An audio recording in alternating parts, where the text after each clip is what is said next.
Hello दोस्तों। आशा करता हूँ कि आप सारे लोग अच्छे ही होंगे। तो आज हमारे जो डिस्कशन का पॉइंट है वो है एमपीएसआई के कट ऑफ को क्लियर करने के लिए 80 प्लस क्वेश्चन को कैसे पार किया जाए। आप यकीन मानिए 80 से 85 क्वेश्चन तक पहुंचने के लिए हमारी पढ़ाई और कंटेंट सफिशिएंट नहीं है। केवल कंटेंट को रटने की दम पर 80 क्वेश्चन पार नहीं करे जा सकते हैं। ठीक है, ये मेरा खुद का एक्सपीरियंस है। मैं अपने मैंने जितने भी एग्ज़ाम दिए हैं ऑलमोस्ट सभी में 80 प्लस क्वेश्चन मैंने हमेशा सही किए हैं। अभी मेरे एमपीपीएससी का प्री का रिजल्ट है, इसमें मैंने 87 क्वेश्चन ठीक किए थे, है ना? दूसरे वाले एग्ज़ाम में इसमें 83 क्वेश्चन मेरे सही थे। तो मुझे हमेशा से ऐसा लगता है कि हम कम पढ़ के भी ज़्यादा मार्क्स ला सकते हैं, बशर्ते उसके लिए हमारे पास कुछ स्मार्ट रणनीतियाँ होनी चाहिए। जैसे कि मेरे पास यहाँ पे आप देख रहे हैं 7 पॉइंट हैं। अगर हम इन 7 पॉइंट पे थोड़ा-थोड़ा भी काम करेंगे तो हमारे कम से कम 7 से 8 क्वेश्चन इंक्रीज़ हो सकते हैं। अभी जितने हमारे मार्क्स आ रहे हैं, जितने नंबर आ रहे हैं, उनमें हम 7 से 8 क्वेश्चन और बढ़ा सकते हैं, ऐड कर सकते हैं। पहला जो मेरा पॉइंट है वो ये है कि प्री के सिलेबस में 10 यूनिट दी गई हैं। हालाँकि सिलेबस में कहीं लिखा नहीं हुआ है कि किस यूनिट से कितने क्वेश्चन आएँगे। पर आप मेरी इस बात को नोट करके रख लीजिए कि प्रत्येक यूनिट से आपको 10 क्वेश्चन मिलेंगे ही मिलेंगे। मतलब लगभग हर यूनिट का जो वेटेज है वो सेम रहेगा। ठीक है? तो आपके जो पढ़ने का जो नज़रिया होना चाहिए, जो दृष्टिकोण होना चाहिए, वो इस आधार पर होना चाहिए कि हर यूनिट से 10 क्वेश्चन ही आएँगे। दूसरा जो पॉइंट है वो है कि यूनिट की डेप्थ में ना जाएँ। कि आप अगर कहीं कोचिंग कर रहे हैं, कहीं क्लास ले रहे हैं, तो होता ये है कि टीचर जो जिस सब्जेक्ट को पढ़ा रहे हैं, वो उसके बहुत डेप्थ में जाके पढ़ाते हैं, उसके बैकग्राउंड में, उसके हिस्ट्री में सब कुछ बताते हैं। हर टीचर का काम होता है बताना। पर प्रॉब्लम ये है कि हर यूनिट से 10 क्वेश्चन आने हैं, तो जो-जो क्वेश्चन आएँगे, वो बहुत डेप्थ में नहीं आएँगे। ऐसा मैं इसलिए बोल रहा हूँ क्योंकि जो भी एग्ज़ाम 3 चरण का होता है, उसमें प्रीलिम्स का जो स्टेज होता है, वो बहुत टफ नहीं होता है। ठीक है? जैसे आप एमपीपीएससी का भी अगर पेपर देखोगे, तो प्री का जो पेपर आता है, वो सतही स्तर का आता है। क्योंकि एमपीएसआई में भी जो प्री है, वो सिर्फ़ क्वालिफाइंग नेचर का एग्ज़ाम है। तो इसमें वो आपके बहुत योग्यता का परीक्षण नहीं कर रहे हैं। उसमें ये जो प्री का एग्ज़ाम होता है, वो सिर्फ़ छँटनी वाला एग्ज़ाम होता है कि बाकी जो भीड़ है, उसको बाहर करो और जो सीरियस बच्चे हैं, उनको अगले एग्ज़ाम तक मौका दो, अगले स्टेज तक पहुँचने का। तो जो प्री का एग्ज़ाम होगा, उसमें बहुत सतही किस्म के क्वेश्चन आएँगे। तो मुझे ऐसा लगता है किसी भी सब्जेक्ट के बहुत डेप्थ में जाके पढ़ने की ज़रूरत नहीं है। आप अगर उसका बेसिक जो एवरेज कंटेंट है वो भी आप पढ़ लोगे, तो कम से कम 8 से 9 क्वेश्चन तक आप हर यूनिट में सही कर सकते हो। हमारा जो तीसरा पॉइंट है वो है वफ़ादार यूनिट पर ज़्यादा फ़ोकस करना। इससे मेरा अर्थ ये है कि हम सबसे पहले उन यूनिट्स पर अधिक ध्यान दें जो हमारे लिए सबसे ज़्यादा वफ़ादार हैं, अर्थात जो ज़्यादा स्कोरिंग है, अर्थात जहाँ से गलत होने की संभावना बहुत कम या ना के बराबर है। जैसे अब ये यूनिट्स हर लोगों के लिए अलग-अलग लोगों के लिए अलग-अलग हो सकती है। जैसे कि अगर हम हिंदी पहली जो यूनिट है हमारी हिंदी की, अब ये हिंदी मीडियम वाले बच्चों के लिए ये यूनिट ज़्यादा स्कोरिंग होगी क्योंकि उनको इस यूनिट पे कॉन्फिडेंस होगा कि अगर हम हिंदी अच्छे से पढ़ लेते हैं, तो हम ऑलमोस्ट सारे क्वेश्चन ठीक कर लेंगे। मतलब अगर एक आध गलत हो भी गया तो भी हम 9 क्वेश्चन तो ले ही आएँगे, 10 क्वेश्चन आएँगे तो, ठीक है? ऐसे ही हमारी और यूनिट्स हैं जैसे करंट वाली यूनिट है। अब करंट में आप देखोगे कि 10 क्वेश्चन आएँगे, तो जो करंट क्वेश्चन आएँगे वो वन लाइनर ही आएँगे। तो अब अगर आप करंट अच्छे से प्रिपेयर कर लेते हो, तो ऑलमोस्ट आप सारे क्वेश्चन ठीक कर सकते हो। अगर एक आध गलत भी हो जाएगा, तो भी आप ठीक-ठाक स्कोर ला सकते हो। ऐसे ही रीज़निंग की जो यूनिट है, रीज़निंग की यूनिट स्कोरिंग यूनिट है, रीज़निंग बहुत टफ नहीं आएगी क्योंकि सतही स्तर की आएगी क्योंकि आप बाकी ईएसबी के और भी एग्ज़ाम देखोगे व्यापम के, तो जो रीज़निंग के सवाल आते हैं, बहुत सतही स्तर के आते हैं। है ना? इसके अलावा एक पॉलिटी है।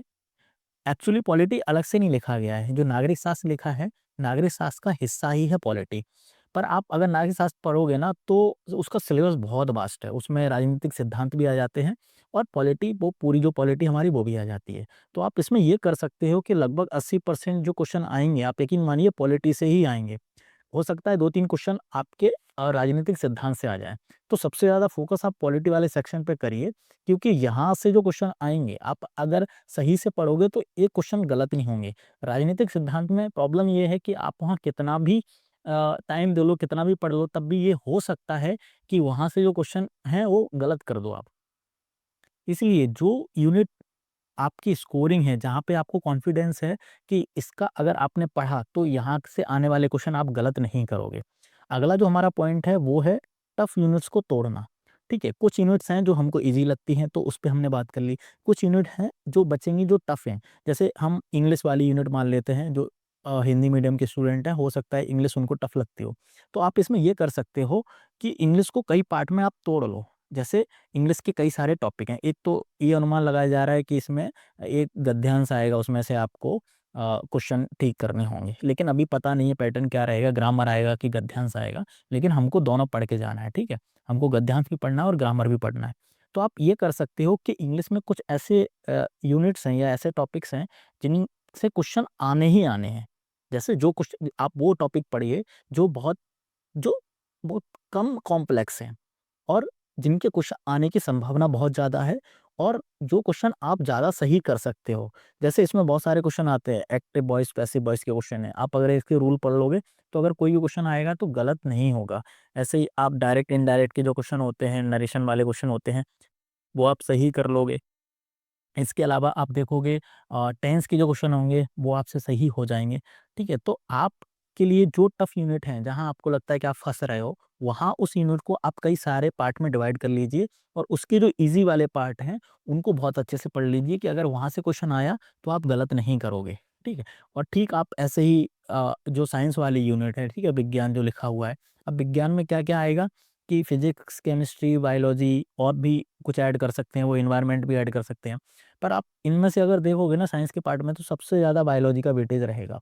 बायोलॉजी के बहुत क्वेश्चन आते हैं, तो आप बायोलॉजी को अच्छे से पढ़ सकते हो, ठीक है? इसमें भी जो टॉपिक से क्वेश्चन बार-बार पूछे जाते हैं, जैसे अदर एग्ज़ाम में जिन टॉपिक्स पे बहुत फ़ोकस रहता है, उन यूनिट्स को आप अच्छे से कवर कर लीजिए, तो यहाँ पे भी आपके क्वेश्चन गलत कम होने की संभावना हो सकती है। ठीक है, हम अब आते हैं अपने अगले पॉइंट पे कि ईएसबी के हाल के जो पीवाईक्यू हैं, मतलब अभी पिछले 1 साल में जितने भी एग्ज़ाम ईएसबी ने कराए हैं, उन एग्ज़ाम्स के जो क्वेश्चन हैं, उनकी प्रवृत्ति को समझना और उनकी प्रैक्टिस कर लेना।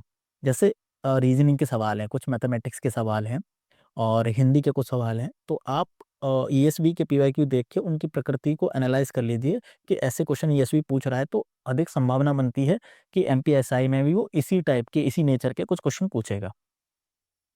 और हमारा जो अगला 7वाँ पॉइंट है, वो है क्वेश्चन सॉल्विंग टेक्निक।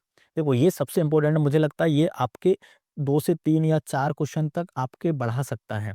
इसमें होता क्या है कि हमको कई बार कोई क्वेश्चन नहीं बन रहा है, किसी क्वेश्चन के बारे में हमने सुना नहीं और वो क्वेश्चन हमारे सामने आ गया, तो हम क्या करते हैं, या तो उसको छोड़ देते हैं या फिर ऐसे ही आँख बंद करके तुक्का मार देते हैं, पर हमको वो नहीं करना है। इसमें हिट एंड ट्रायल मेथड लगाना है और एलिमिनेशन मेथड जो होती है वो लगाना है। देखो, हिट एंड ट्रायल मेथड के अंतर्गत आप ये कर सकते हो कि आपसे मान लेते हैं कि आपसे कोई ज्योग्राफी का सवाल आया, ठीक है? और आपसे वो नहीं बन रहा है, तो आप हो सकता है कि वो हिस्ट्री की आपकी जो नॉलेज है, उससे आप ज्योग्राफी के क्वेश्चन सॉल्व कर लो। ऐसे हिस्ट्री का कोई सवाल आया, हो सकता है हिस्ट्री के सवाल से आप सही नहीं कर पा रहे हो उस सवाल को हिस्ट्री के, तो आप पॉलिटी की अपनी नॉलेज का यूज़ करके उसको सवाल को सही कर सकते हो। तो आप किसी भी सवाल को एकदम ना छोड़ें, अगर आपको नहीं बन रहा है तो। उसमें इधर से उधर से किसी न किसी कोई ना कोई नॉलेज जो आपने पढ़ी है, वो कहीं न कहीं लगा के आप कैसे भी करके आंसर तक पहुँचने की कोशिश करिए, ठीक है? तो आप इन सारी चीज़ों को अगर फ़ॉलो कर लेते हैं, तो आप यकीन मानिए, मेरा ऐसा भरोसा है कि आप 7 से 8 क्वेश्चन को ईज़िली इंक्रीज़ कर सकते हो अपने स्कोर में। थैंक यू, आज के लिए धन्यवाद।